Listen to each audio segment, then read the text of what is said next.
Olá, sejam bem-vindos ao canal Reflexões Analíticas, onde nós temos por objetivo trazer conhecimentos, informações que possam auxiliar a todos nós nesse processo de autoconhecimento, do entendimento dos evangelhos, enfim, que nos proporcione aquelas informações que nos auxiliem na aquisição do entendimento melhor da vida, acerca de nós mesmos, enfim, que nos possam promover o nosso crescimento, o nosso despertar espiritual. Hoje estamos trazendo, sob o patrocínio do Grupo Conhecer, mais uma live, onde estamos trabalhando os 15 princípios do conhecimento sagrado. Hoje nós vamos falar a parte 2 acerca de Jesus, do segundo princípio. Mas antes de iniciarmos, vamos fazer a nossa prece, pedindo a Deus, a Jesus, nos abençoar e possamos estar sob o amparo e assistência da espiritualidade amiga para transmitir e entender, compreender melhor o tema desta noite. Vamos orar.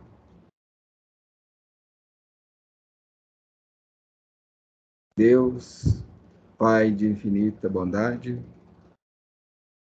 Jesus, divino médico e orientador maior de todos nós, nesses instantes em que iniciamos mais uma noite de estudos, trazendo, Senhor, o conhecimento acerca dos princípios espirituais que norteiam e dirigem as nossas vidas, sobre o conhecimento dos quais podemos buscar novas perspectivas de entendimento, de compreensão acerca de nós mesmos e da vida de modo geral.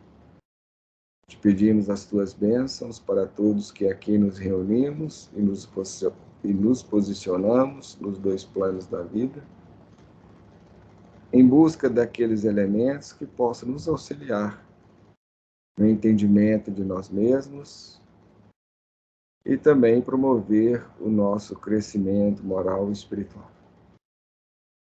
Divino Mestre Jesus, rogamos a tua permissão para que possamos estar sob o amparo e assistência amiga dos nossos orientadores e mentores espirituais. Que esses corações amoráveis possam encontrar em nós os elementos para nos auxiliar, tanto na transmissão dos conhecimentos que ora serão aqui ventilados, quanto também no entendimento deles e na absorção do mesmos. Senhor, recordando dos membros do grupo Conhecer, vos rogamos as tuas bênçãos em favor de cada um deles, e em particular, para aqueles que virão a nos ouvir ou a nos assistir futuramente.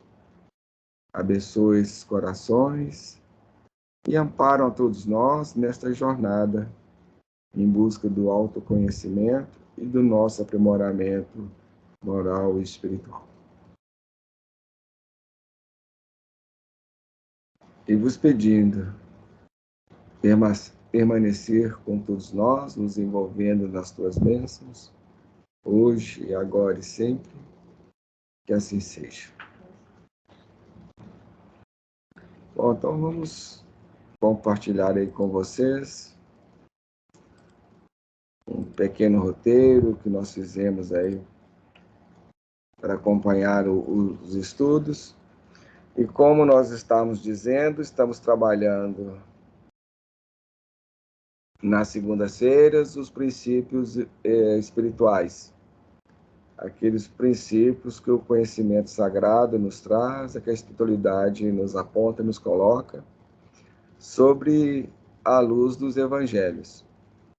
Este foi um trabalho efetuado pelo senhor Honório Abreu, sobre as perspectivas da doutrina espírita, trazendo eles também à luz dos evangelhos. Bem, o conhecimento é aquele caminho para o nosso crescimento, o nosso progresso e a nossa evolução. Portanto, o canal Reflexões Analíticas tem por esse objetivo trazer essas informações para que possa nos dar elementos para que a gente possamos trabalhar o nosso crescimento, o nosso progresso e a nossa evolução, falando de uma forma sintética. Como dissemos, na semana passada, nós trabalhamos os princípios, o segundo princípio espiritual, Jesus, e hoje nós vamos fazer a segunda parte daquele trabalho, onde nós vamos apresentar Jesus para espíritas e espiritualistas, ou seja, sobre aquela perspectiva da personalidade do Cristo.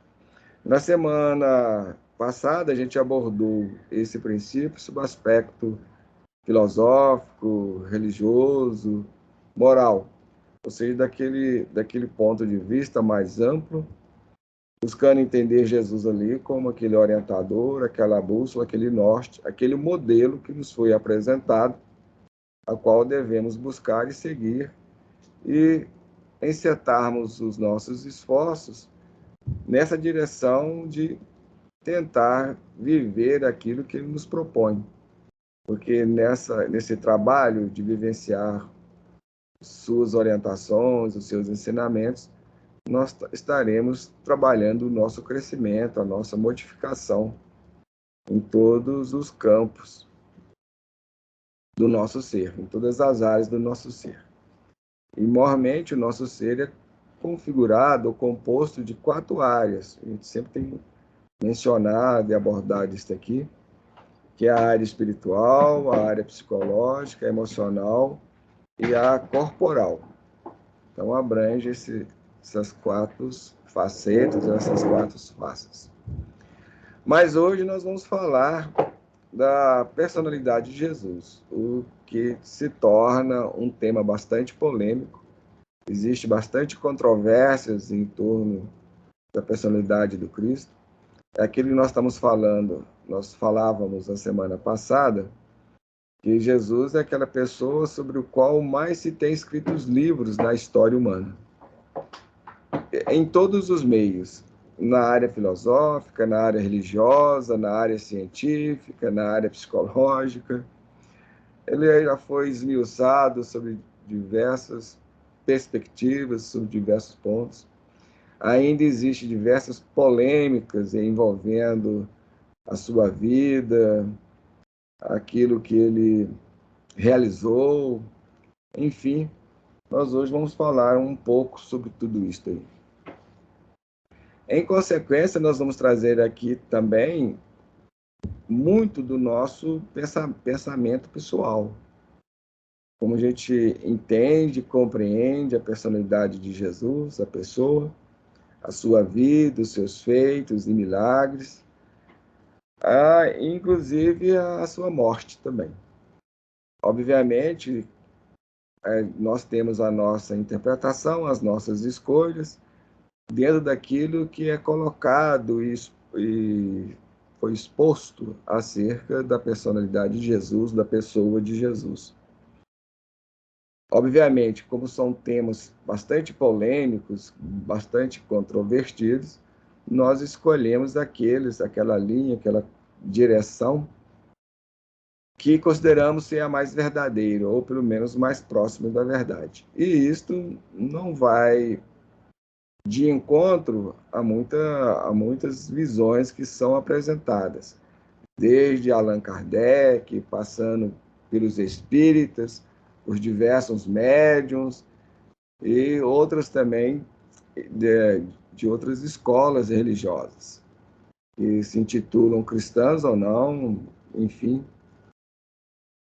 Bem, fica de aviso aí, algo que nós já estamos também falando em diversas oportunidades, que nós não temos pretensão e nem desejo de convencer ninguém.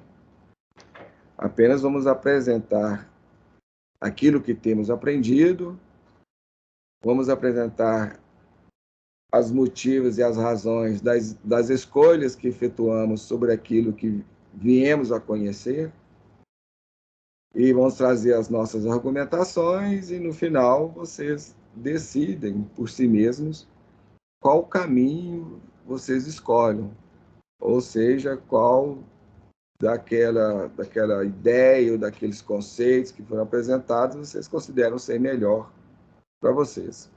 E ok, acreditamos que é por aí mesmo.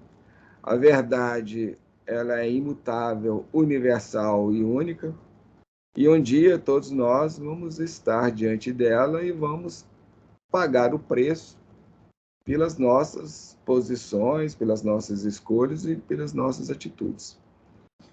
Consequentemente, a gente não tem nenhum interesse de convencer ou de impor nada a ninguém. Apenas convidamos as pessoas a raciocinar, a pensar e a fazer as suas escolhas. Agora, para eu escolher, eu tenho que ter à minha disposição mais de um caminho. Porque se eu só tenho um único caminho, não tem escolha, a não ser seguir ou não. A escolha está muito reduzida. Mas se eu tenho à minha frente diversos caminhos, diversas possibilidades, aí minha escolha se torna um pouco mais lúcida, ou pelo menos deveria ser mais lúcida, ou mais possíveis de acerto, de conclusões melhores. Então, fica mais fácil eu escolher. Dentro de diversas possibilidades, eu posso chegar a concluir, não, essa aqui é mais verdadeira, essa aqui não corresponde, deixa a desejar, não explica, ou seja, para a gente poder escolher, a gente tem que ouvir as diversas posições, as diversas propostas, as diversas teorias, para poder definir aquela que a gente considera mais justa, mais real, mais verídica. E isso no futuro a gente vai ver se a nossa escolha foi acertada ou não. Daí é importante a gente ter essa maturidade, essa tranquilidade, não querer ferir ou impor nada a ninguém e deixar a cada um a decisão de escolher por si e definir por si aquilo que se considere, ou que a pessoa venha a se considerar ser o melhor. Bem, outro ponto que gostaríamos também de lembrar é que nós nos baseamos em diversas fontes. A gente se baseou nesse estudo, no entendimento, na compreensão desses temas, nós nos baseamos, nos fundamentamos nos evangelhos, na ciência e nos ensinamentos espirituais. Nesse último, e em todos esses aspectos, não quer dizer que essas coisas sejam concordes, ou seja, por exemplo, a questão dos ensinamentos espirituais. Mesmo em termos do plano espiritual, existem controvérsias entre os próprios espíritos. Enquanto nós não atingirmos aquele nível superior de vivência, de entendimento, de mentalidade, a gente ainda vai defender muitos pontos de vista personalistas, pontos de vista pessoais, que a gente considera o mais verdadeiro e queremos impor isso sobre os outros. Aí que está o erro. Você defender a sua ideia porque você acha que aquele ali é o melhor, o mais certo, tudo bem. É um direito que você tem. Mas quando você tem a pretensão, a intenção de impor ao outro, aí está o erro. Aí já está a falha, aí está o pecado. Outra coisa também é aquilo que o motiva a defender os seus postulados ou aquilo que você considera verdadeiro. Se o seu motivo é sincero, é honesto, ok, perfeito, está dentro das linhas corretas e naturais. Agora, se por trás disso existe ou venha a existir interesses escusos, interesses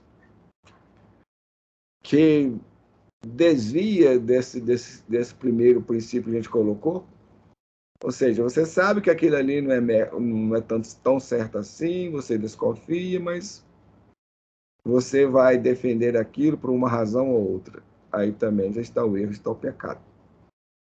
Então, se a gente realmente defende aquilo porque considera realmente aquilo verdadeiro como melhor, e outra, se a gente fez um trabalho de cotejamento, ou seja, eu fiz realmente um trabalho de análise, de comparação, de reflexão em cima dessa questão, desta proposta, do que foi proposto, da teoria, ou simplesmente aceitei aquilo ali sem fazer nenhum esforço, nenhum trabalho de ruminação, de pensar, de raciocinar.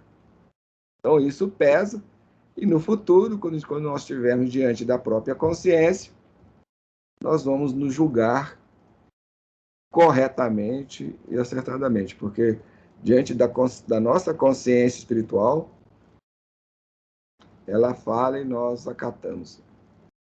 Enfim, é o que é chamado do tribunal divino. Então, o tribunal divino está em nós mesmos, que é a nossa consciência.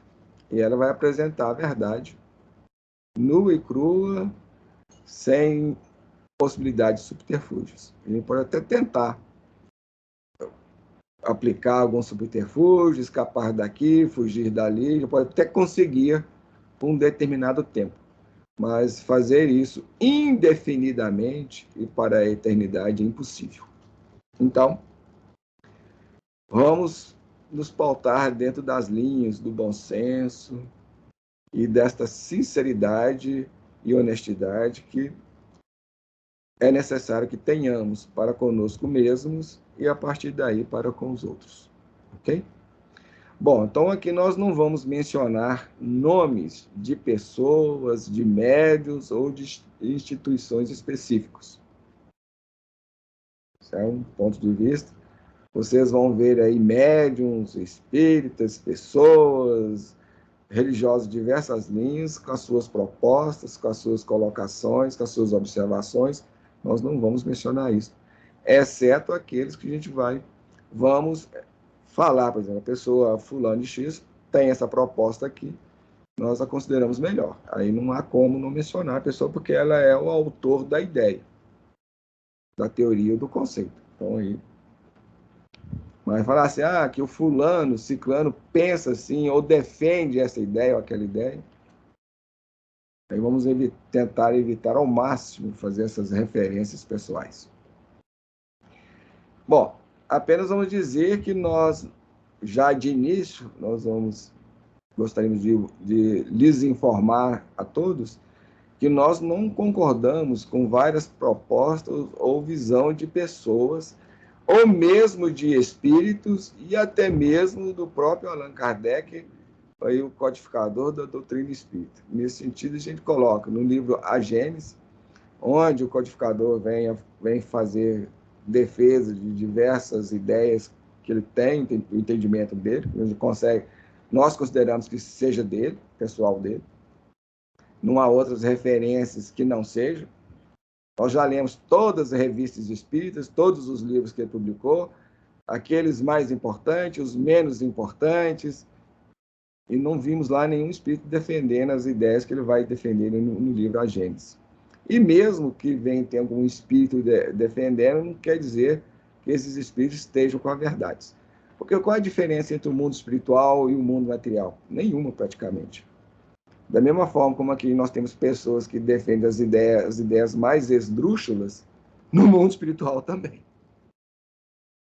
É aquilo que a gente fala, infalível é só Deus. E nós consideramos Jesus infalível por quê? Porque ele abriu mão de fazer a vontade dele para fazer a vontade de Deus. Então aí não há como cometer erro. Porque ele não está fazendo a vontade dele, o pensamento dele, a visão dele. Ele faz a visão, o pensamento, a ideia do Pai ou de Deus. Por isso que ele é infalível. Porque a partir do momento que ele fala assim, não, eu vou fazer o que eu quero, o que eu penso, aí danou-se. Já complicou. Bom, posto isto, então vamos lá. O primeiro ponto que nós vamos trabalhar é a vinda de Jesus. Então, nós dividimos essa proposta desses temas em alguns itens fundamentais, vamos assim dizer. A primeira dessa abordagem é a vinda de Jesus. Então, nós vamos fazer isso em diversos estágios. Nós tivemos a vinda, a concepção, o nascimento, o seu crescimento, a sua vida, o seu trabalho e a sua morte. Então, mais ou menos aí uns 6, 7 itens, mais ou menos em torno. São essas as linhas do nosso trabalho que nós vamos apresentar aqui hoje. Então, a vinda de Jesus. Aí tem uma informação, um dado interessante. Emmanuel aponta e informa que Jesus gastou 4.000 anos para poder descer da dimensão onde ele estagia, onde ele se encontra, onde ele vive, vamos assim dizer, e descendo vibratoriamente para poder chegar naquele ponto, naquela condição de poder reencarnar no nosso mundo. Ele vai descendo a sua consciência. A sua consciência vai passando por diversas dimensões, até chegar nessas dimensões mais próximas da Terra, nesse mundo invisível, nessa dimensão espiritual mais próxima da Terra, e a partir daí poder encarnar aqui. Então, ele está nesse processo, segundo Emmanuel, Jesus gastou 4.000 anos. Esta informação está na obra, no livro Recordações de Chico Xavier, que foi publicado por Ranieri. Então, aí tem o trecho onde tem essa passagem onde ele vai informar, vai dizer a descida vibratória. Então, Ranieri estava conversando com o Chico a respeito dessa questão, onde falávamos de Jesus Cristo. No céu, a lua ia alto. Pedro Leopoldo dormia na placidez das cidades humildes do interior. Então, essa foi lá na época dos trabalhos iniciais lá do Chico, onde ele estava ainda, vivia ainda em Pedro Leopoldo. Talvez só Chico Xavier, com os seus amigos, conversassem àquela hora na rua deserta. Um cachorro passou procurando o que comer nos cantos das sarjetas do passeio. Olhou por um instante e foi embora. Chico falava e nós ouvíamos. Jesus começou a descer vibratoriamente para vir à Terra 4.000 anos antes, bem antes de Moisés. Ele já começara a descer. Descer? Como, Chico? Sim, descer. Reduzir a sua vibração. Os grandes espíritos, para vir ao mundo, gastam muito tempo reduzindo, diminuindo suas próprias vibrações. Jesus gastou 4.000 anos? Ficamos olhando o Chico, admirados, e em nossa mente víamos o Senhor se reduzindo, reduzindo, reduzindo. Aí o Chico diz, o sacrifício que ele fez foi muito mais do que pensamos, acrescentou o grande médium. A subida à cruz não foi tudo. Penetrar a atmosfera densa deste mundo é que foi talvez o maior sacrifício. Aí ele vai dizer, o cachorro voltou no meio da noite. Chico falou muitas coisas de Jesus. Nós, todavia, entramos em profunda meditação em torno do ensinamento novo, dessa questão da descida vibratória. E, segundo Chico, essa informação aí foi dada por Emmanuel. Bom, 4.000 anos é muito tempo. Isso dá uma ideia não da situação, mas da distância entre Jesus e nós. Ou seja, ele teve que diminuir a vibração do seu ser para poder chegar a um estágio próximo a nós. E nesse processo ele levou 4.000 anos. Então guarda esse dado aí, que isso vai ser interessante um pouco mais para frente, quando a gente for falar da concepção e do nascimento de Jesus. Bom, então vamos lá no segundo ponto, nascimento de Jesus. Então nós, como falamos a vocês, nós vamos ter o nascimento, o corpo de Jesus, a aparência, a vida. E depois seguiremos com a morte dele. Então, nascimento. Bem, a proposta que nós adotamos e consideramos a mais correta foi aquela apresentada pelo espírito Miramês através do médium João Nunes Maia. Ele, tanto o espírito como o médium, muitas pessoas do meio espírita, de certa forma de fama, dizendo que ele está errado, que ele está equivocado, que a proposta dele é um absurdo, que não tem nada a ver, que não é por aí, enfim. Existem diversas polêmicas e diversas brigas nesse setor. A gente não vai entrar nesse mérito nem nessa questão. Mas quando a gente viu a proposta do Miramês, a gente falou assim, é isso aqui. Essa, diante de todas aquelas outras que nós já ouvimos e que tivemos acesso, essa foi a melhor, é a que explica, é a que tem mais lógica, mais sentido diante de tudo.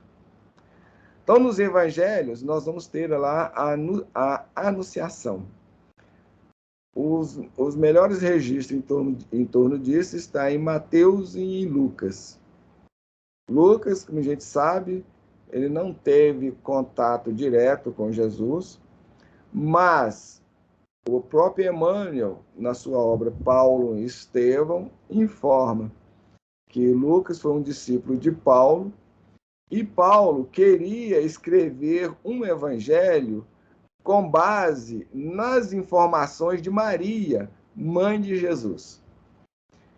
Era um projeto que ele tinha, mas o tempo foi passando, ele estava se vendo já adentrando a velhice, a idade mais avançada, sem condições de colocar esse projeto em papel, vamos assim dizer.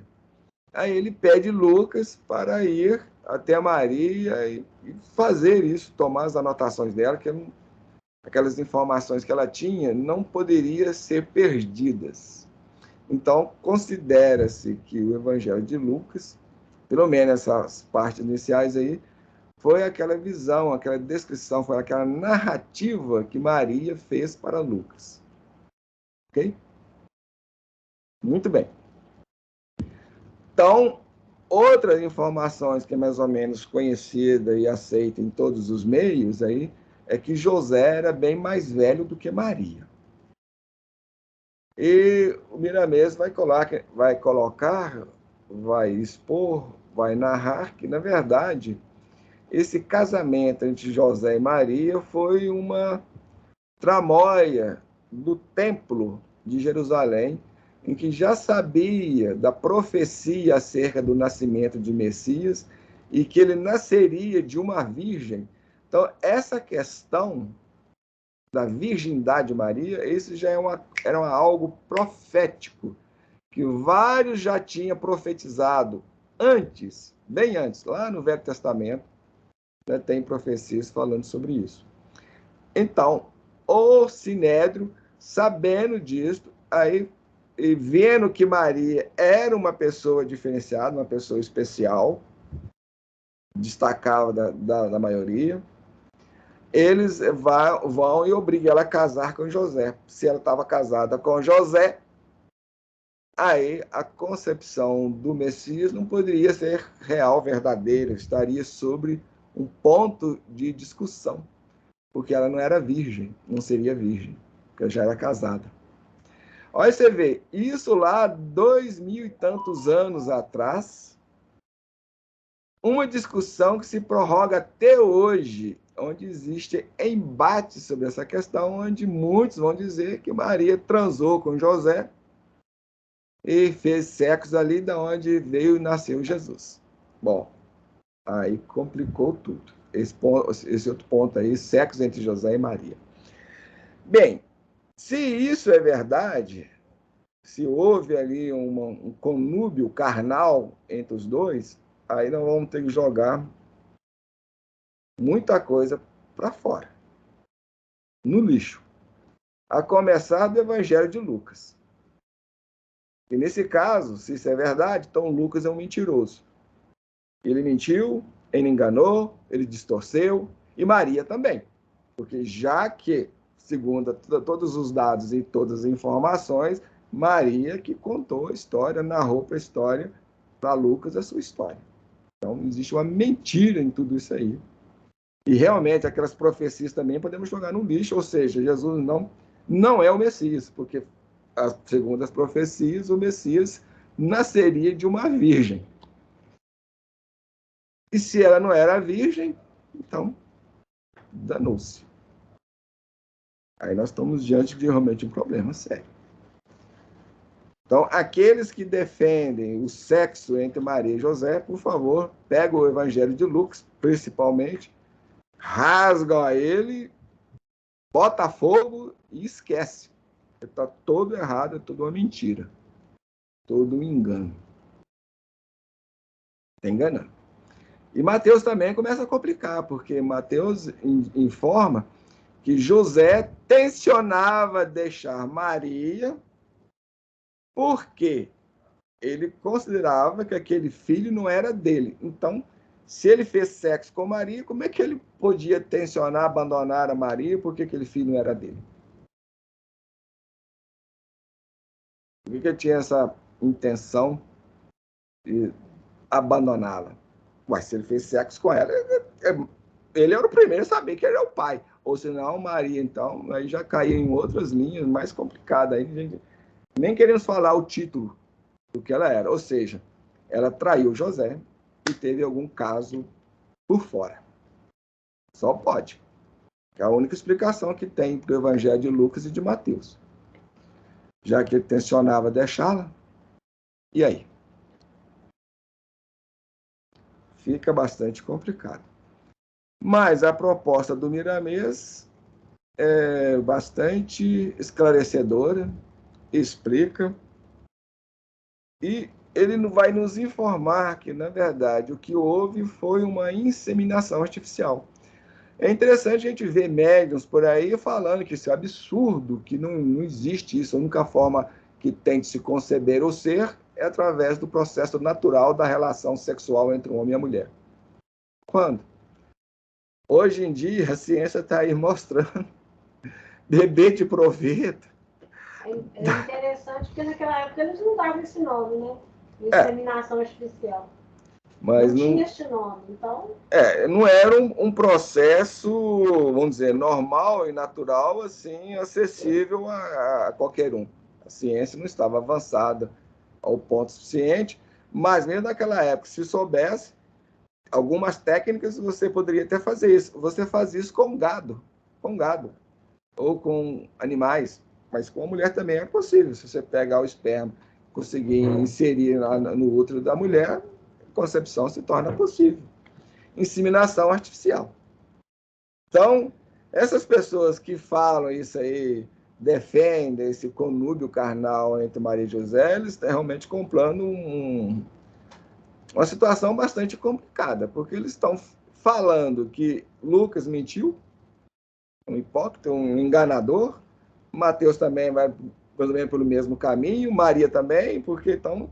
E o próprio José, né, teu pai. Então existe aí uma mentira geral, uma enganação geral acerca de todos. Então, a proposta de José é o seguinte, é que foi trazido a proposta do Miramês, isso, obrigado. A proposta do Miramês é que os elementos masculinos que fecundou e originou o corpo de Jesus veio de outros mundos, de outras dimensões, ou seja, fora da Terra. desse plano nosso material aqui, mais próximo a nós. Por isso que a concepção de Maria foi considerada, naquela época, e até por ela e por José, como divina. Isso tem muito sentido porque, veja bem, se Jesus é aquele espírito puro, é aquele ser de altíssima vibração, se ele gastou 4.000 anos para reduzir a sua vibração para poder chegar até nós, um corpo normal e natural não daria conta, não daria sustentação para a vibração de uma mente deste quilate, de uma mente com este potencial, com toda a sua capacidade e grandiosidade. Então, isso aí se ajusta dentro das narrativas e dentro do que é apresentado, dentro das linhas científicas, inclusive. Tanto é que esse livro já tinha sido escrito muito tempo atrás, mas o Espírito pediu que ele fosse mantido em suspense, ou seja, engavetado, até uma oportunidade de que ele pudesse ser publicado. E isso foi feito, esse livro ficou guardado mais de 50 anos nas gavetas aí do médium e daqueles que foram responsáveis pela continuação da obra e do trabalho que o João Nunes Maia efetivou. Mas isso nos mostra que naquela época a humanidade não tinha condição de saber determinadas coisas, como hoje também tem coisas que a humanidade não tem condição de saber. Né? Tem essa maturidade. Né? Então, acredito que nós devemos agir com respeito em relação a essas pessoas, mesmo que a gente não concorde com a ideia, não aceitamos a ideia, não acatamos a ideia, mas a gente tem que ter aquela postura de respeito. Porque muitas vezes a gente vê alguns médiums, algumas pessoas por aí não tentam. Então, se a pessoa pode falar assim, olha, eu não concordo com essa proposta do Miramês, eu acho que ela não está certa, é um direito dela. Mas daí também começar a lançar, vamos dizer, de certa forma, difamação, aí você já está caminhando nas linhas equivocadas mesmo. E está invocando sobre si as consequentes responsabilidades que virão aí de futuro ou até no presente mesmo. Bem, então, dentro de todas as teorias que a gente já viu aí a respeito dessa questão, não concordamos que houve ou existiu sexo entre Maria e José, sexo carnal. Para isso, se isso fosse verdade, nós vamos ter que rasgar o Evangelho de Lucas e várias passagens de Mateus. Vamos ter que colocar sob suspeição a narração de Maria. Vamos ter que também questionar a postura de José, a partir do momento que ele se recusa e pensa em deixar abandonar Maria, porque ele não via ali, ou seja, eu não sou o pai da criança, isso aí não me pertence, então, tudo bem, tchau para você, deixa eu ir embora.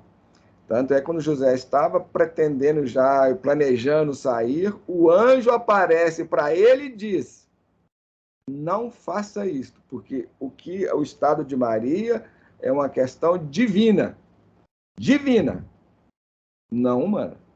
Então, eu fico com os evangelhos e também com Miramês, porque ele se adequa ou se coloca sobre as linhas evangélicas. Ele não contradiz os evangelhos. Ao contrário, ele explica a ocorrência de uma forma científica, de uma forma, vamos dizer, objetiva, direta, lógica. Então, se a pessoa, como o Vicentinho estava lembrando, naquela época não conseguia entender isso, uma ocorrência dessa é considerada um milagre, algo diferente, algo divino. Então, aí, dentro dessas linhas, se vocês pegarem o Evangelho de Lucas, particularmente, onde vai trazer uma descrição mais detalhada, mais definida dessas ocorrências, de tudo aquilo que aconteceu, vocês vão ver que vão encaixar perfeitamente ali. Então, realmente, Os que defendem a ideia de sexo entre Maria e José, a gente não concorda com essa proposta, achando que ela está totalmente errada e equivocada, lá numa direção totalmente torta.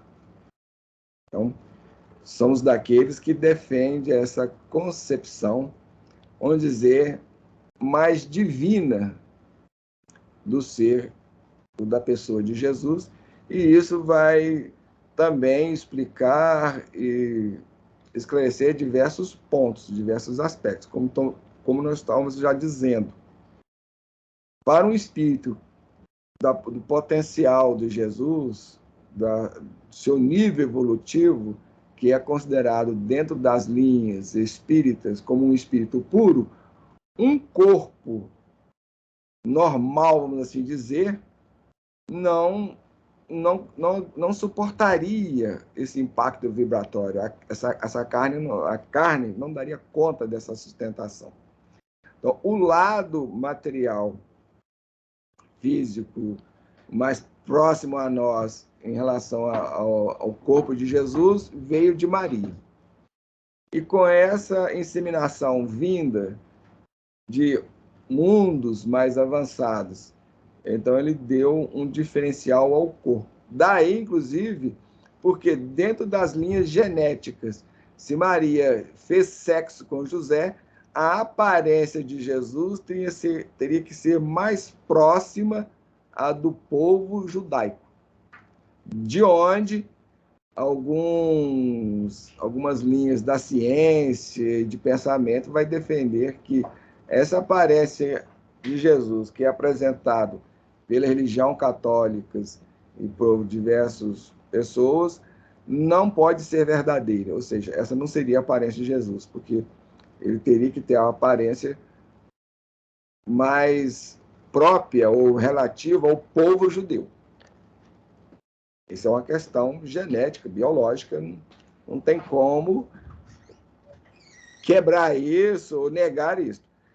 Uma vez que, dentro dessas linhas que Miramês propõe, aí isso explicaria essa diferenciação na aparência de Jesus do povo judaico. E, ao que tudo indica, esta aqui de cima mesmo é uma das aparências mais próximas de Jesus. Seria mais ou menos dentro dessas linhas mesmas, diferenciando bastante das linhas morfológicas do povo judeu, do povo judaico. Ok? E dentro desse aspecto, talvez seja por isso que alguns vão defender que o corpo de Jesus não era um corpo de carne. Então, existe também aquelas linhas de pensamento, aquelas linhas teóricas que vai falar, ou vai propor, ou vai defender que, na verdade, o corpo de Jesus era apenas, vamos dizer, um corpo, aquilo que é chamado de agênere. O que seria um agênere? Um agênere é aquele ser espiritual que consegue baixar a sua vibração a tal ponto que ele vai se apresentar no nosso mundo como um igual a nós.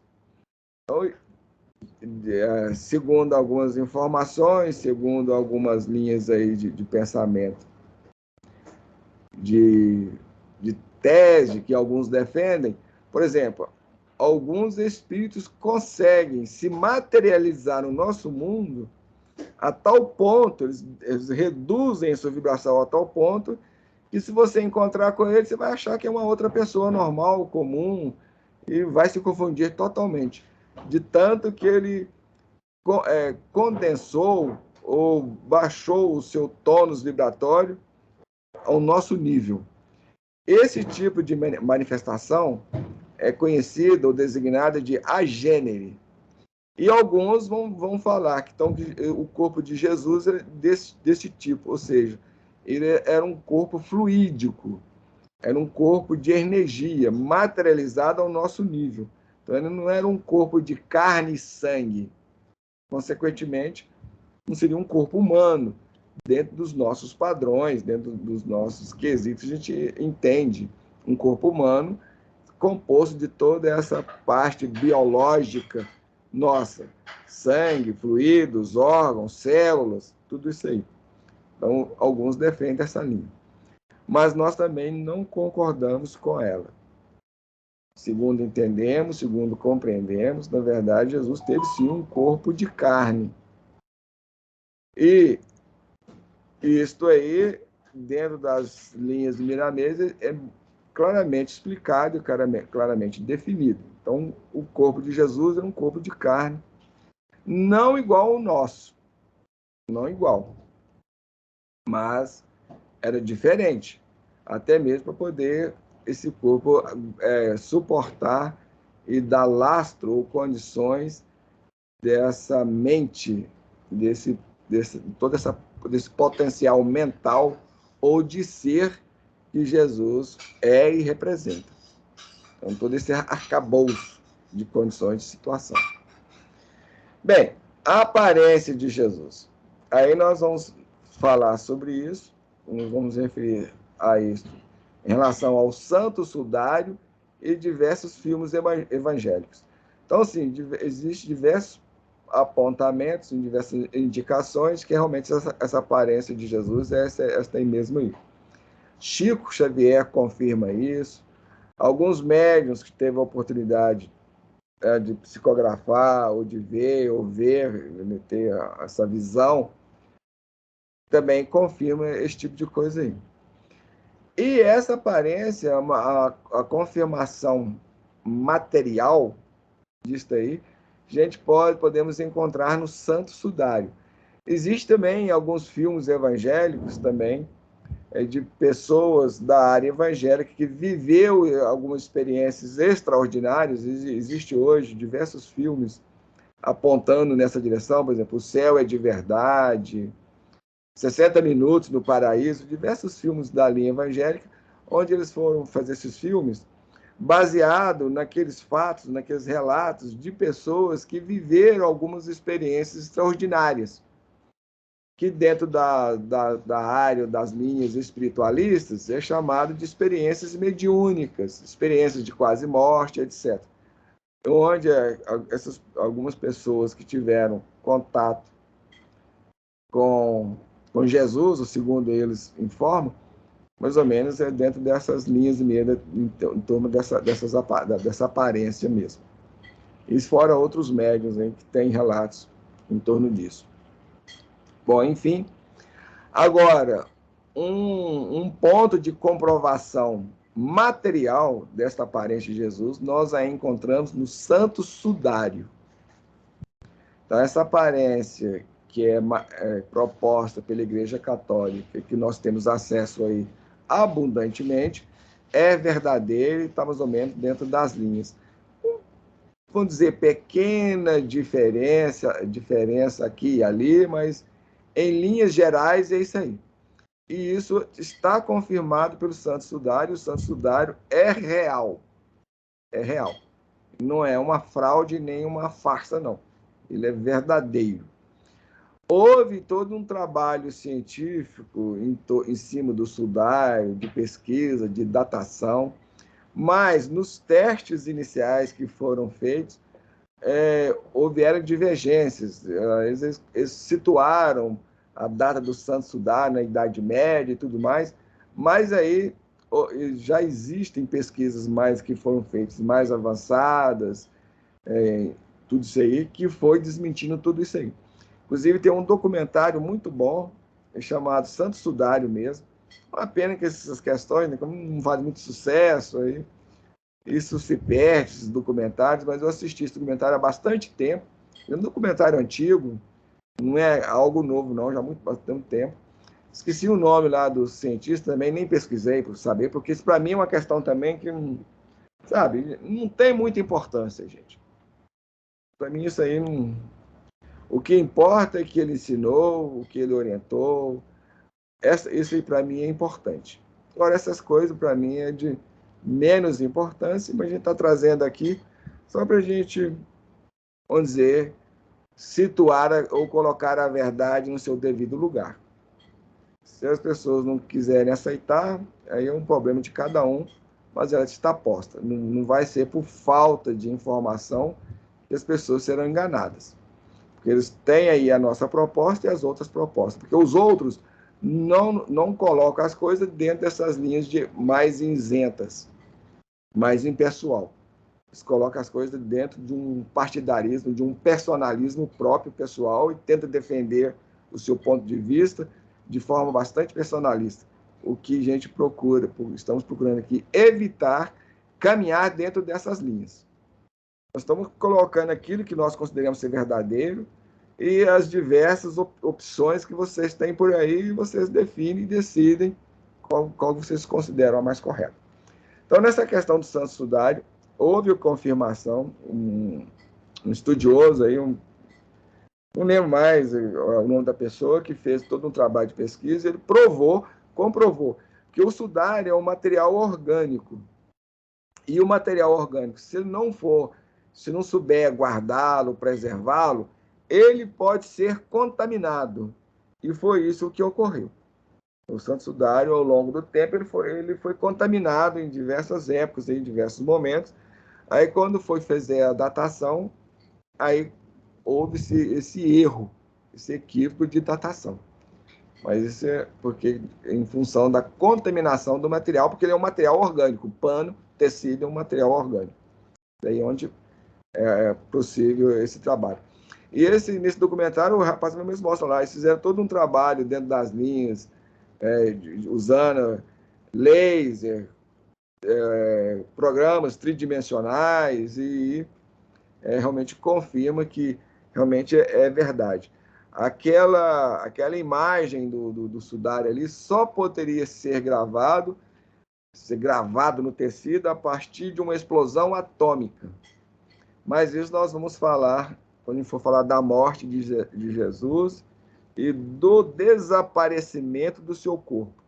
Coisa que a espiritualidade confirma, e nesse ponto aí a gente concorda com aqueles que apresentam que o Chico Xavier mesmo também confirmou essa tese, essa teoria. Ele fala isso, que o corpo de Jesus foi desagregado numa explosão pela própria vontade do Senhor, ou seja, do Cristo. Bom, enfim, quando a gente for falar isso lá, for lá abordar esse item acerca da vida da morte de Jesus, a gente falaremos isso. Interessante que hoje, ouvindo a palestra do Wagner, ele falou sobre isso, ainda falou que ele complementou, dizendo que como ele não tinha karma, não tinha problemas, né, com ele mesmo, igual a gente tem as dificuldades do passado, daí onde ele houve essa explosão. Não, esse eu não concordo com o Wagner, não, acho que está errado aí, muitas coisas que coloca está errado, tem muita coisa aqui, é pensamento dele. Se o Chico mesmo falou que isso ocorreu em função da vontade do Senhor, ponto. Foi do desejo dele, da vontade dele. Agora, as razões por que ele fez isso, os motivos que ele fez isso aí, já é ideia, é uma questão pessoal de cada um. Gente, nós não vemos assim. Nós vemos muito mais, por exemplo, no sentido assim, obviamente que Jesus, com todo o cabedal, com todo o potencial que ele tinha, obviamente, imagine se tivesse o corpo de Jesus disponível aí, de acesso. Gente, não tendo, isso já é motivo de briga, de conflito, de morte, de assassinato. Olha quantos filmes que tem relatando essa questão. Quanta briga que tem. Encontraram um cadáver, uma ossada assim, que tinha a marca do ferro cravado no pé, nos pulsos. Jesus, não é Jesus. Imagine. Então, já ia dar pano para a manga, confusão adoidada. Então, eu acredito muito mais nessa ideia que eu estou expondo aqui do que por essas questões, porque ele não tinha carne. Não. Não entrar nessas linhas, não, que aí como essa própria pessoa mesmo diz, é viajar na maionese. Vamos ficar dentro mais daquelas linhas do bom senso mesmo, acho que seria melhor. Bom, vida.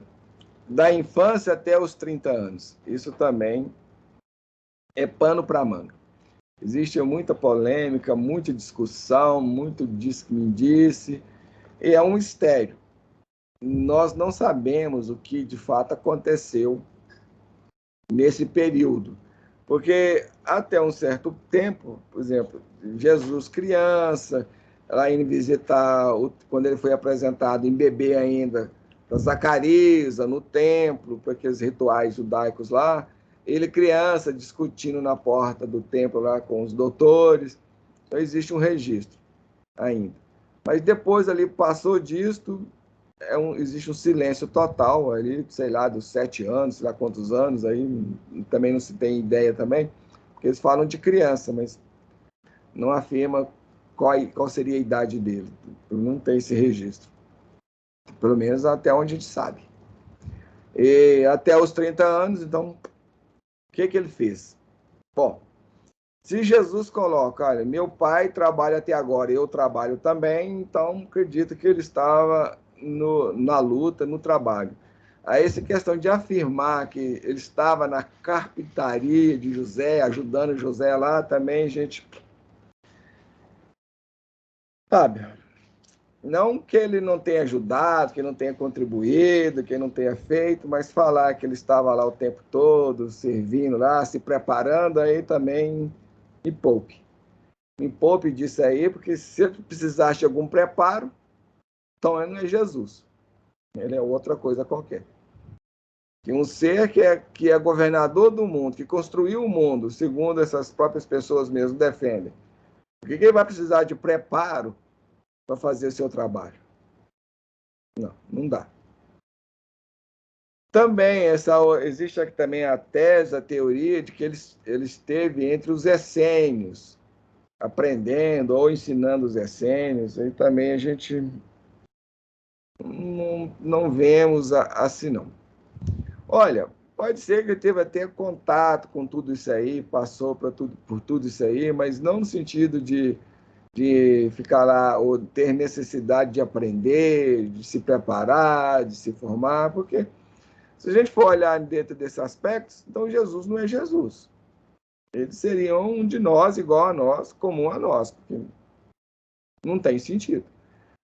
Eu não vejo um ser, uma pessoa que é capaz de construir um planeta ter necessidade de, mesmo encarnado entre nós, de se preparar, ou de ter que estudar, senão aí também vão ter que rasgar os evangelhos todos. Não dá. Não dá. Alguns espíritos, por exemplo, mesmo através do Chico lá, como Humberto de Campos, vai falar que Jesus esteve na carpintaria. Eu acho que isso aí é mais esses dados assim, é mais no sentido de nos ajudar a ver ou entender as coisas sob um outro ângulo, um aspecto mais humanizado, um aspecto de responsabilidade, de trabalho, e não que de fato aconteceu. Exatamente assim. Obviamente que Jesus pode ter ali também trabalhado, ajudado, mas ficado ali esse tempo todo, não. E um dado interessante é porque em diversas culturas, sempre parece que naquela época lá, existem algumas narrativas, alguns registros de uma pessoa, de um diferente que apareceu em diversos lugares e ocasionou ali sabe, fez uma diferença numa determinada situação, num determinado contexto, num determinado momento. Existe esse registro em diversas culturas aí pelo mundo. Então, qual que é a nossa visão? Que Jesus esteve nesse tempo todo trabalhando. Não da forma como ele trabalhou nos 3 anos, dos 30 aos 33, até a sua morte. Mas esteve em atividade, orientando, ensinando, explicando, agindo onde foi necessário e da forma como foi necessário. Ele esteve atuante o tempo todo. O tempo todo. Mesmo que ele estivesse na carpintaria lá de José, ele tinha todo o potencial, toda a condição de se manifestar no outro lugar ali e fazer o que fosse necessário lá.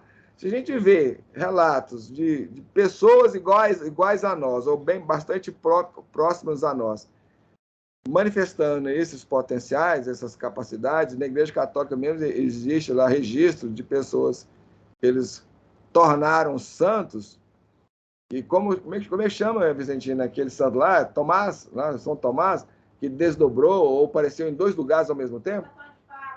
Pois é, Santo Antônio de Pádua, né? Pois é. Se isso é, se isso é possível com espíritos mais próximos a nós, imagine Jesus, com todo o seu potencial, com toda a sua capacidade. Então, né? E outra coisa, o João mesmo, na sua carta evangélica, no capítulo 21 e 26, 25, ele vai falar: há, porém, ainda muitas outras coisas que Jesus fez.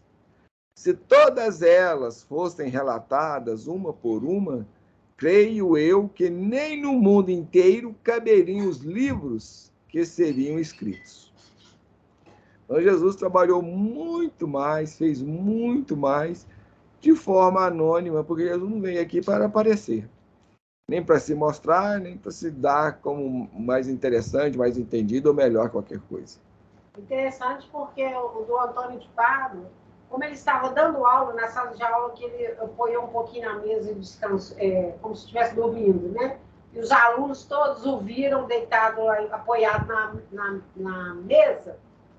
Quando ele manifesta lá no tribunal, vai lá para o juiz que a pessoa era inocente, no caso o pai dele lá, também o povo todo o viu. Então, o viu 2 vezes. O povo viu dentro da sala de aula, quando ele adormece, e quando ele sai do corpo, chega lá no tribunal e fala que o cara é inocente.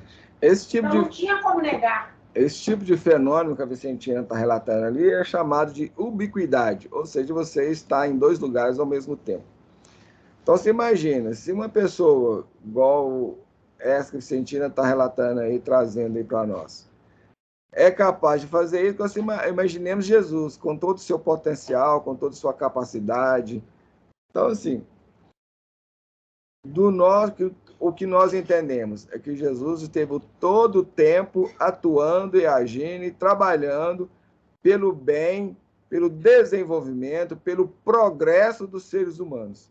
Então, ele tinha capacidade e se apresentou em diversos lugares, em diversas situações, orientando, ensinando, instruindo, informando, trabalhando. Então, ele trabalhou o tempo todo. O negócio é, ficou na capitaria, teve entre os essênios, olha. Ok, são ideias que a gente respeita, mas não concordamos com essas visões e também não concordamos com essas propostas. O que a gente entende, o que nós compreendemos, isso aí é um pensamento nosso. A gente já viu alguns espíritos dizerem que o caminho é por aí mesmo, algumas informações que eles deram, e nós concordamos com eles, que realmente é por aí. Trabalho constante. Você não vai ficar recluso aqui ou ali, ou aqui ou ali, em termos para nos ensinar, para nos dar algum esclarecimento, alguma coisa assim, utilizar deste recurso descritivo, para nos auxiliar, tudo bem, ok, mas não quer dizer que corresponda ipsis literis à verdade, ou seja, ao pé da letra a verdade. Não vemos assim, não. Bom, então, explicada essa questão aí da infância até os 30 anos, é assim que nós entendemos. Jesus esteve o tempo todo trabalhando em benefício, em prol do desenvolvimento, do progresso dos seres humanos. Então, ele pôde estar em diversas comunidades, em diversas sociedades da época, em diversos países do mundo, ensinando, explicando, orientando, esclarecendo e fazendo aquilo que era necessário para o progresso como um todo. E existem registros históricos aí. Se vocês for procurar na história aí, vocês vão encontrar alguns registros nesse sentido. Ah, apareceu tal homem assim, que fez isso, fez aquilo e tal. Então, isso existe. Basta pesquisar, mas aquilo que eu falei, para mim essas coisas não tem tanta importância. São aspectos de só menos importante. Só menos importância. Isso. Milagres. Esse também é um pano para dar com a manga. Existem várias propostas, várias coisas, muitas das quais nós não concordamos, como já falamos. Muito daquilo que Allan Kardec apresenta no livro Gênesis nós não aceitamos, não concordamos com elas, acho que está equivocado, está errado, e tem algumas ideias no meio espírita também que nós não concordamos e não aceitamos. Se, para ser espírita, significa ter que engolir todo esse sapo aí, vocês me desculpem, então eu não sou. Antes de qualquer coisa, eu sou cristão e estou atrás da verdade. Isso para mim que interessa, que importa. E os evangelhos, para mim, é uma narração dentro do entendimento do povo da época, mas eles procuraram serem fiel àquilo que eles estavam vendo, àquilo que estavam presenciando, àquilo que eles entenderam e compreenderam. Então, eles apresentaram, de alguma forma, de algum modo, a verdade daqueles fatos que eles puderam vivenciar e presenciar. Então, por exemplo, uma das questões é da ressurreição de Lázaro. Muitos vão defender a ideia de que Lázaro não estava morto. Então, na verdade, tudo aquilo era aparência. Tá mais, como assim? Vamos dizer, Jesus foi um predigitador, um mágico. Já que ele não estava morto. Então, por que Jesus não falou claramente? Não se preocupem não, gente. Ele não está morto. Por isso que eu posso trazer ele à vida. Bom, se para um ser igual Jesus, que é capaz de construir um mundo, não é capaz de trazer alguém à vida, então também é questionável esse poder, essa condição de Jesus. Então, desculpe, então ele não pode ser um construtor de um mundo e nem o governador do mundo. A capacidade dele está limitada, está sujeita às coisas. E tem outra passagem também, a filha de Jairo, que também ressuscitou dentre os mortos. E Emmanuel, aliás, o senador Públio Lentulus, lá da época, lá, na carta que ele escreve para César, lá ele coloca, falando da descrição de Jesus, ele coloca: ele é capaz de ressuscitar os mortos. Então, Lázaro e a filha de Jairo não foram os únicos que ele ressuscitou. Não foram. Foram aqueles casos que foi narrado. É aquilo que João falou lá, que atrasa, no 21, 25 da sua carta. Que se todos os feitos, se todas as ações que Jesus e tudo aquilo que ele realizou fosse registrado, no mundo inteiro não caberiam os livros que seriam escritos. Então, essa ressurreição, as duas únicas que existem de registro, foram as que foram registradas. Mas o senador Públio Lentulus, que ele, segundo informações aí, o próprio Emmanuel fala que ele foi senador, na carta que ele escreveu a César, inclusive, existe registro dessa carta dos senadores, ficou registrado historicamente. Segundo o próprio Emmanuel disse, numa carta, num comunicado, numa reunião mediúnica na FEB, houve algumas alterações, algumas coisas ali, que não era bem aquilo que ele disse, não, mas em linhas gerais é aquilo lá. E ele vai ditar a carta real que ele escreveu para César. Mas lá consta também ele apresentando Jesus para César, como é que Jesus era, sua aparência, sua postura. E lá ele fala, Jesus, que ele ressuscitava os mortos, que ele era capaz de ressuscitar mortos, falando sobre os milagres e sobre as obras que Jesus fazia. Então, para nós, Lázaro estava morto mesmo, assim como a filha de Jairo, ele apenas reconectou o espírito ao corpo. Por isso ele é Jesus. Senão, se ele é incapaz de fazer isso, então... mas quebrou a lei natural. Quem disse que quebrou a lei natural? Quem disse? Quem disse que revitalizar um corpo e conseguir reconectar o espírito a ele é quebra da lei natural? Pode ser para vocês. Ou para quem defende a tese de que uma vez o espírito desligado do corpo, acabou. Ninguém mais, nem Deus consegue religar. Bom, aí fica por conta de cada um. Nós não vemos assim. Ficamos com a narrativa evangélica, achando que ela está correta e é verdadeira. Não é uma falsidade nem uma mentira. E outra coisa, se Jesus é capaz de pegar 2 pãezinhos, 5 peixes, seja o que for, 5 pães, 2 peixes, seja o que for, e multiplicar aquilo numa tonelada, gente, isso para mim é muito mais absurdo, muito mais impossível do que religar um espírito ao corpo. Religar o espírito ao corpo é fácil. Conectou, tá tudo ok.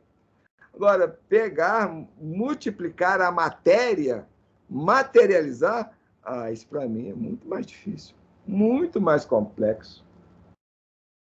Então não dá para entender. As pessoas que defendem a multiplicação dos pães e dos peixes e não aceitam a ressurreição de Lázaro dentro das linhas realmente descritas de ressurreição. Aí vão dizer, né? Coitado dos evangélicos, se ele não é capaz de fazer isso, os evangélicos estão perdidos. Porque se não fez nem com Lázaro, com mais com milhares, milhões de pessoas. Bom, aí realmente, se falar para mim, não, o corpo do Lázaro já tinha desaparecido, igual dentro da ideia dos evangélicos. O corpo já sumiu, a terra já comeu, e tudo aí reconstruir tudo isso aí, realmente religar, aí.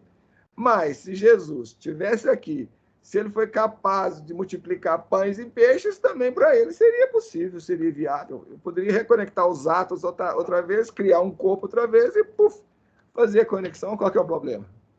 Eu não vejo o problema. Agora eu vejo o problema assim, que nós realmente não temos condições de fazer isso. Nós não temos potencial. Nós não temos poder para fazer isso. Mas para um ser como Jesus, e como ele é descrito, ser um espírito puro, que, segundo as informações que a gente tem, ele que construiu o planeta, se ele é capaz de construir um planeta, por que não pode criar um corpo? E da onde que veio, então, a vida no nosso mundo? Como que surgiu essa vida, então? Então vamos pensar, vamos ter bom senso. O problema todo é que nós sempre estamos olhando as coisas com viseiras, com limites. Isso eu aceito, aquele não aceito, porque eles não existem, não estou vendo, então cuidado com essas viseiras. Realmente nos falta, e isso demonstra o quanto nós somos contraditórios, o quanto a gente não sabe raciocinar e pensar. A gente não raciocina e não pensa corretamente. Aí a gente sai falando aí besteiras, talvez até trazendo palavras menos dignas em relação às pessoas. Vamos tomar cuidado na forma como a gente está defendendo as nossas ideias e as nossas propostas. Você tem o direito de pensar da forma como você quiser. Agora, vamos tomar cuidado de ver como que a gente está apresentando isso para os outros e como a gente está influenciando, porque a gente é responsável. É aquilo que o Pequeno Príncipe lá já falava lá atrás, né? Nós somos responsáveis pelos corações que nós cativamos. E quem lida no meio espírita, quem tem conhecimento espírita ou espiritualista, sabe muito bem que nós somos responsáveis por todas as consequências daquilo que nós propagamos, pregamos, ensinamos e falamos, etc, etc, etc. É isso que eu estou falando para vocês. A gente está apresentando aqui o que nós entendemos, o que nós compreendemos. Aí cabe a cada um ouvir e chegar às suas próprias conclusões, aos seus próprios finalmente aí, em torno do assunto, em torno do tema.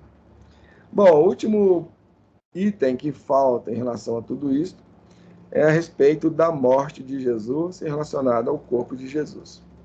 Isso também tem a ver com o Santo Sudário.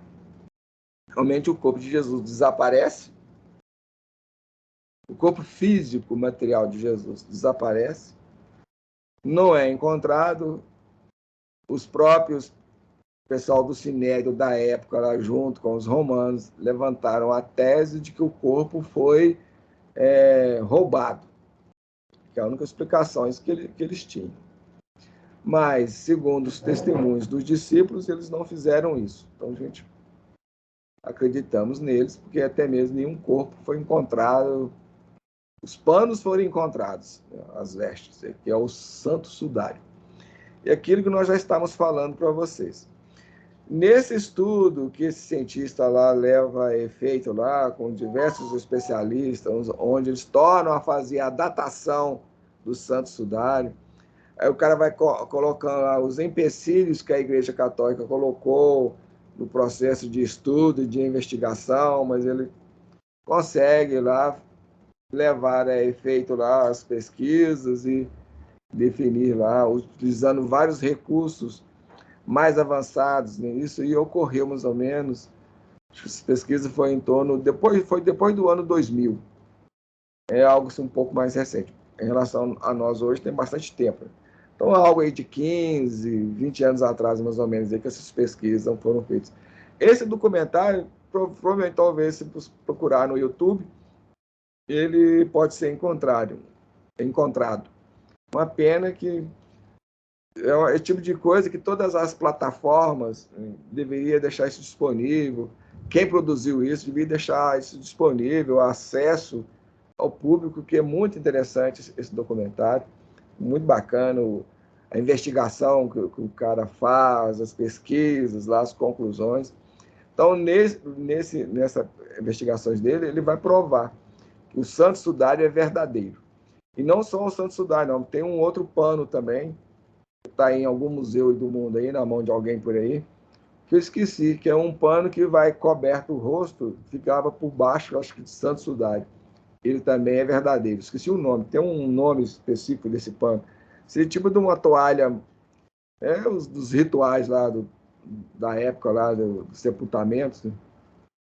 Bem, a definição lá, as conclusões que esse pessoa chega lá, nos seus estudos, os investigadores, usando diversas técnicas, usando raio laser, projeção tridimensional em 3D, etc. Lá, eles falaram que aquelas marcas do santo sudário, elas só era possível ser registrado, o pano registrar aquelas marcas ali, através de uma explosão atômica. Esta que é a conclusão que ele chega. Ele não fala que o corpo de Jesus explodiu. Ele não diz isso e nem defende isso. O que ele apresenta, a partir dos estudos dele, das conclusões, é que aquelas marcas no santo sudário, tudo aquele que tem lá, que vocês podem olhar na internet, você vê foto lá apresentando, aqueles registros ali só poderia ser feito a partir de uma explosão atômica e vindo de dentro para fora. Seria a única forma de fazer aquelas marcas. Inclusive, existe aí defensores falando que aquilo ali foi pintado. O cara lá, nas investigações, comprova que não seria possível. Não tem como. Não tem como. Quando eu vi isso, eu falei, é isso. Então, o corpo de Jesus foi desintegrado numa explosão atômica. Seus átomos, suas células do seu corpo, irradiou a nível subatômico, eu até diria mais, não nível atômico, eu diria a nível subatômico, da onde veio fazer aqueles registros, aquelas marcas. Então, o santo sudário é real, é verídico, é verdadeiro, e ele vai registrar todo o processo que ocorreu. E depois, recentemente, eu fiquei sabendo que o próprio Chico Xavier também falou sobre isso. Eu não sei em que época que o Chico falou isso, nem sei se chegou a ver esse documentário, acho que na época acho que esse documentário veio surgir depois que o Chico já tinha morrido, já tinha deixado o corpo físico, já tinha desencarnado, acho que foi posteriormente ao desencarne do próprio Chico. Então, segundo alguns amigos, algumas pessoas aí, o Chico teria também dado esta informação de que o corpo do Senhor segundo as palavras do Chico, teria se desintegrado numa explosão atômica. Então está confirmado, realmente é verdade. Por isso que não foi encontrado o corpo dele em lugar nenhum. Se você for olhar a concepção dele, o nascimento dele, o tipo de corpo dele, vocês vão ver que as peças vão se encaixando, elas vão se explicando, uma vão confirmando a outra. Agora, se for trabalhar dentro dessas linhas, que alguns aí apresentam aí sexo entre Maria e José, que a coisa toda, aí a coisa realmente vai ficar complicada. Que o corpo de Jesus é de carne igualzinho nosso, os ipsilitros, aí também complica. Então, em linhas gerais, o que nós tínhamos que apresentar hoje era isso. Como a gente falou, hoje é um trabalho muito mais assim, que vai tangenciar essas questões, esses pontos polêmicos que nós falamos. A gente não concorda com muitas propostas, com muitas ideias e teorias que são ventiladas, são apresentadas aí nos meios espiritistas, nos meios espiritualistas, inclusive também nos meios religiosos. Então, a gente vem trazendo aí aquele norte, mais ou menos aquelas propostas que nós consideramos mais verdadeiras ou pelo menos mais próximas da verdade. Aí cabe a cada um, ouvindo o que nós tivemos a dizer, definir por si e seguir em frente. Porque todo esse cabedal de informação aí pode ser até interessante, esclarecedor e tal, mas não é o mais primordial, não é o mais importante. O mais importante é o aspecto superior do que Jesus representa, é aqueles aspectos das suas orientações, dos seus ensinamentos, das suas informações, é o convite que ele faz ao ser humano e à humanidade de vir a se modificar, a vir a crescer, a amadurecer, a progredir nos seus níveis emocionais, psicológicos e espirituais. Isso aqui é fundamental. A gente saber criar a fraternidade de uns para com os outros, o entendimento, a solidariedade e etc. Isso que é o essencial, o mais importante, o mais fundamental, que está aí para a gente fazer. É um trabalho a ser feito. A gente ficar brigando se o corpo de Jesus foi de carne ou não era de carne, isso não acrescenta nada. Ah, Maria fez sexo ou não fez sexo com José, também não acrescenta nada. Pode ser bacana, pode ser interessante.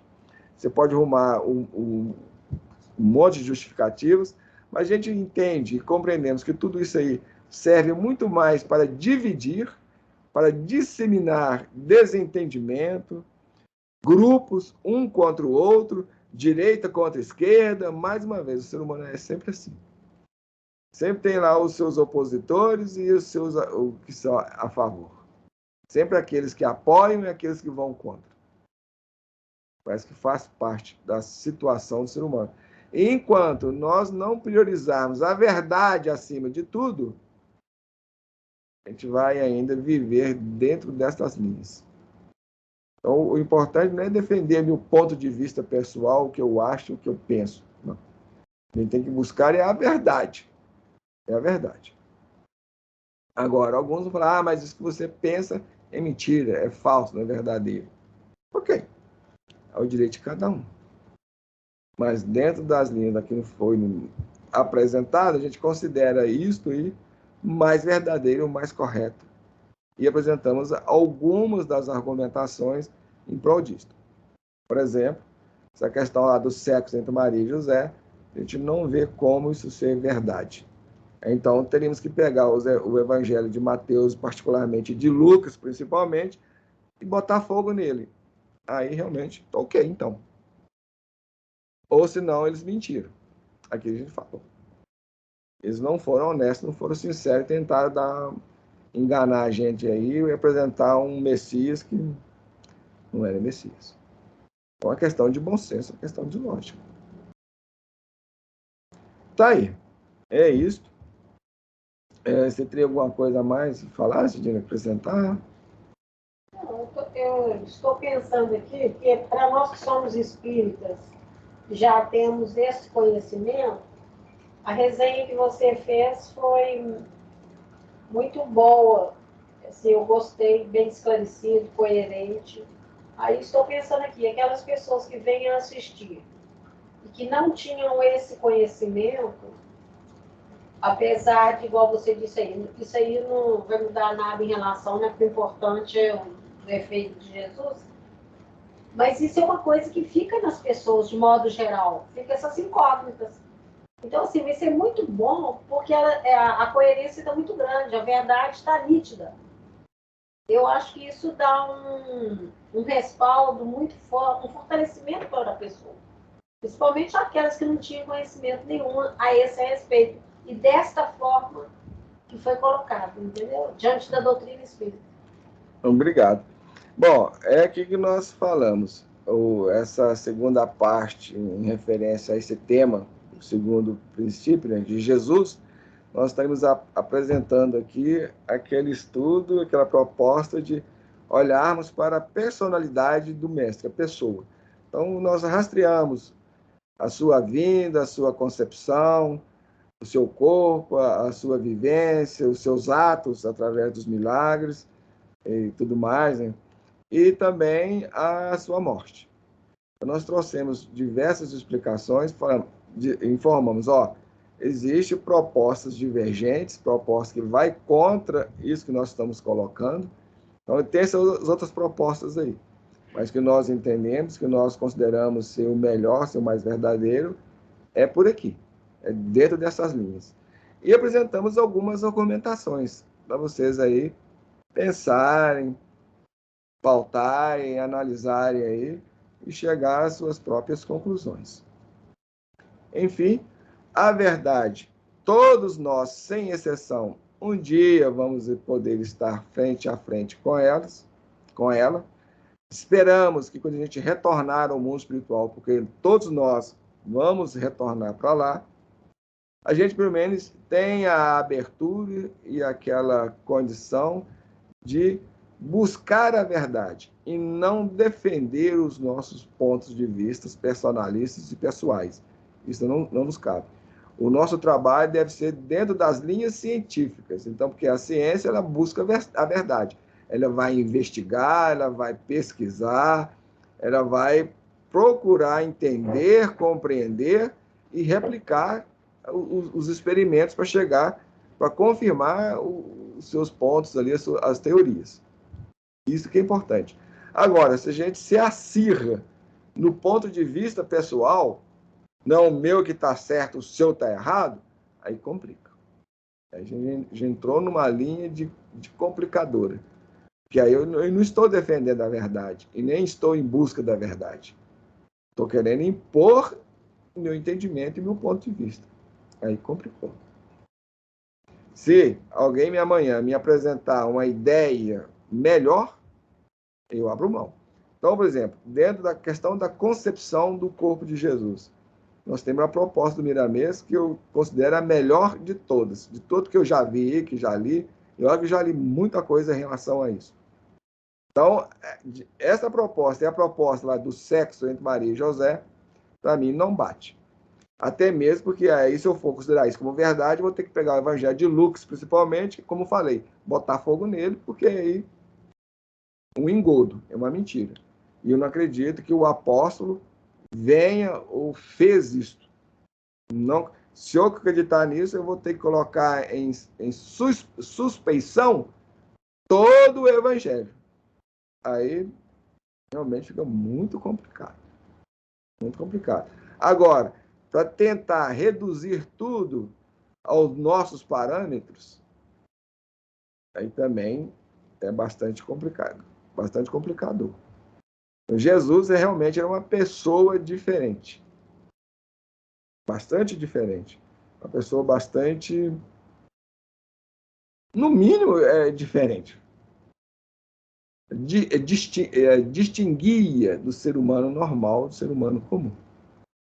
Se ele é um espírito puro, então tem todo um cabedal, todo um potencial mental, emocional, de tudo, de tudo. E a gente lê na própria literatura os espíritos narrando que muitas condições que eles vivenciam no mundo, por exemplo, pegamos lá Memórias de um Suicida, da médium Ivone Pereira do Amaral Pereira. O Camilo mesmo coloca que o ser humano não tem condições, o corpo humano não suportaria a vibração emocional de um espírito. Por exemplo, se a pessoa encarnada fosse viver o tônus, a condição emocional que o espírito vivencia, todo o potencial emocional que o espírito experimenta na dimensão espiritual, o nosso corpo físico se desintegraria, ele não suportaria. O corpo físico não suporta essa vibração toda. Daí onde os espíritos vão falar que o corpo físico ele é um abafador do espírito. Então, nós estamos, o potencial mental, emocional do espírito no corpo físico está abafado, ele é reduzido. Não tem como o corpo físico suportar isso. Então, você imagina um espírito da envergadura do Cristo. Gente, é aquilo que os próprios espíritos informam. Ele levou 4.000 anos para baixar o seu potencial. E vocês acham que por mais ele baixe esse potencial vibratório do seu ser, ele chega ao nosso nível? Obviamente que não. Ele alcança o nosso nível em termos de manifestação, de aparecer aqui para nós. Mas psiquicamente, emocionalmente, é lógico que não está, gente. Senão ele estaria retrogradindo. Porque fala que ele e o pai é um só, né? Porque fazia as coisas até hoje. Então, assim. Agora é interessante, quando você falou que o Jesus era diferente, eu lembrei da luminosidade peculiar dele, é lógico.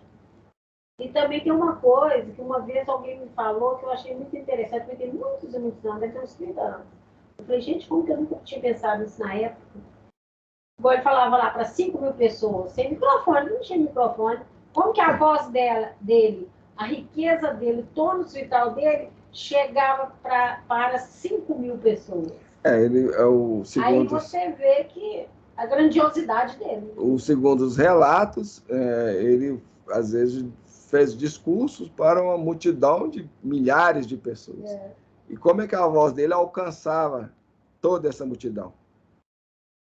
Então, daí a gente vê o potencial desse ser. E um corpo físico normal, como o nosso, não daria conta de sustentar a vibração de um ser deste quilate, de um ser de todo este potencial.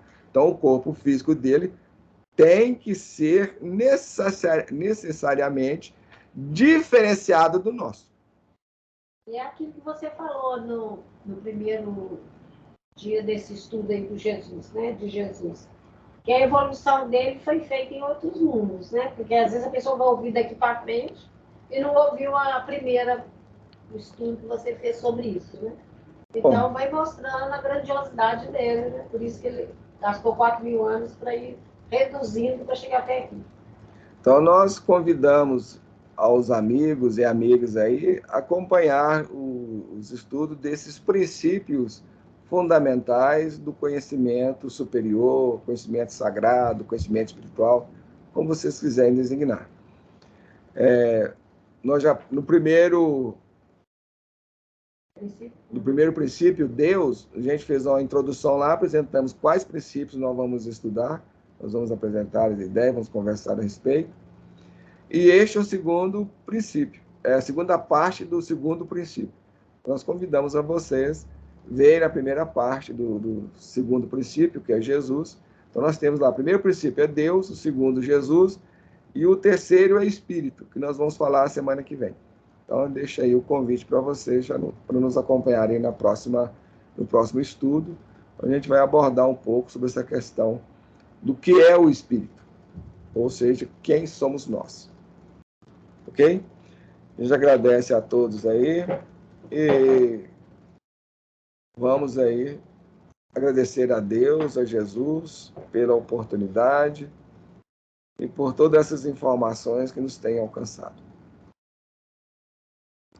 Deus, Pai de amor e de bondade, Divino Mestre Jesus, nesses instantes, nos preparando para encerrar o estudo desta noite, gostaríamos de vos agradecer o amparo, a presença dos corações amigos que se reuniram conosco para o estudo desta noite, particularmente aqueles que nos ampararam, nos assistiram no decorrer deste estudo, e pedindo, Senhor, abençoar aqueles que se encontram em necessidades maiores, trabalhando em todos nós aqueles elementos de edificação, de construção que trazemos em nossa intimidade.